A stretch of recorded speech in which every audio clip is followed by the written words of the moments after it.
صافی صاحب ہم ان سے قرض مانگ رہے ہیں، وہ ہم سے اپنے اعتراضات کے جواب مانگ رہے ہیں، تو معاملات کوئی منطقی انجام تک پہنچ سکتے ہیں؟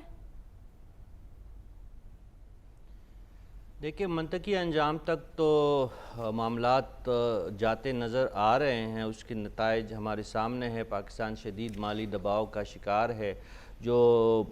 مصدق ملک صاحب کے بقول پاکستان کا پلان بی بھی سامنے آ گیا ہے، جو جی سی سی کی 5 کنٹریز ہے، ان کی جو ہے ان کی تعاون سے ایک نیا اقتصادی پلان بھی دیا گیا، ایک کونسل بھی بنائی گئی، اس میں آرمی کی بھی موجودگی ہے، اس میں باقی اداروں کے اہم لوگوں کو بھی ڈالا گیا ہے۔ اسپیشل انویسٹمنٹ ایک فیسیلیٹیشن منظم اور کاؤنسل۔ ایک مربوط اسٹریٹجی دی گئی ہے۔ ایسا نہیں ہے کہ اگر آئی ایم ایف کے ساتھ بالکل بات نہیں بنتی تو پاکستان کے پاس دوسرا کوئی رستہ نہیں ہے۔ آپ یہ بھی جانتی ہیں، خبریں یہ ہیں کہ پیرس سے واپسی پہ اور لندن سے ہوتے ہوئے نواز شریف صاحب اور شہباز شریف صاحب شاید دونوں دبئی یا پہنچ گئے ہیں یا پہنچنے والے ہیں، تو یہ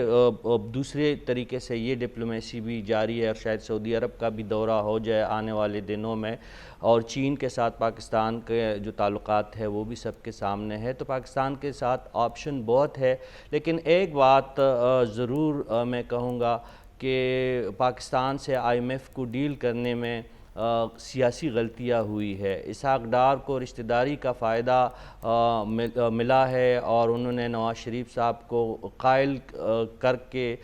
یہ دعوے کیے تھے کہ وہ آئی ایم ایف کو جانتے ہیں، ڈیل کروا دیں گے۔ مفتاح اسماعیل بالکل ٹھیک کر رہے تھے، جو وہ 5-6 مہینہ میں کرنا چاہ رہے تھے اسحاق ڈار صاحب، انہی اقدامات پہ اب آ گئے ہیں، لیکن اب بہت دیر ہو گئی ہے اور آئی ایم ایف سے ڈیل مشکل سے مشکل تر ہوتی جا رہی ہے۔ اور دوسری بات یہ ہے کہ آئی ایم ایف نے، میں پہلے بھی آپ کے پروگرام میں عرض کر چکا ہوں کہ دہشت گردی کے خلاف جنگ سے بھی بڑی ہمیں جو قیمت ادا کرنی پڑی ہے آئی ایم ایف کے ساتھ، جو ہماری ڈیل ہے یا آئی ایم ایف کے رویے کے نتیجے میں، یعنی 130 ارب ڈالر کے لگ بھگ ہم وار اینڈ ٹیرر میں ہمارا نقصان ہوا، لیکن معاشی ماہرین یہ کہہ رہے ہیں کہ آئی ایم ایف جو عالمی سامراج کا نمائندہ ہے، ان کی وجہ سے حالیہ سالوں میں پاکستان کو 135 ارب ڈالر کا نقصان ہوا ہے۔ تو یہ چیزیں بھی ہم نے دیکھنی ہیں کہ کون جو ہے ان سامراجی جو قوتیں ہیں، اسپیشلی آئی ایم ایف کے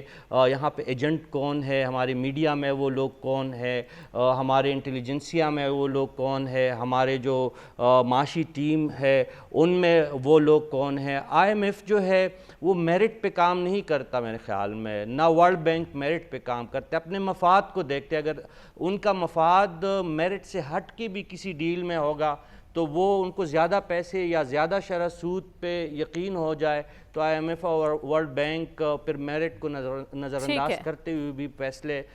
ہمارے سامنے موجود ہے۔ تو میرٹ چیریٹ کی کوئی بات نہیں ہے، اس میں امریکی انفلوئنس ہے۔ سلمان غنی صاحب بالکل درست اشارہ کر رہے ہیں کہ اس پاکستان کی معاشی مسائل کو ہمیں صرف پاکستان کے حدود کے اندر نہیں دیکھنا ہے، ٹھیک ہے۔ اس کو عالمی منظرنامے میں دیکھنا ہے کہ پاکستان کس بلاک میں کھڑا ہے، کس مقام پہ کھڑا ہے، اور آئی ایم ایف اور ورلڈ بینک جیسے ادارے کس کے انفلوئنس میں ہیں، تو بات سمجھ آ جائے گی۔ اس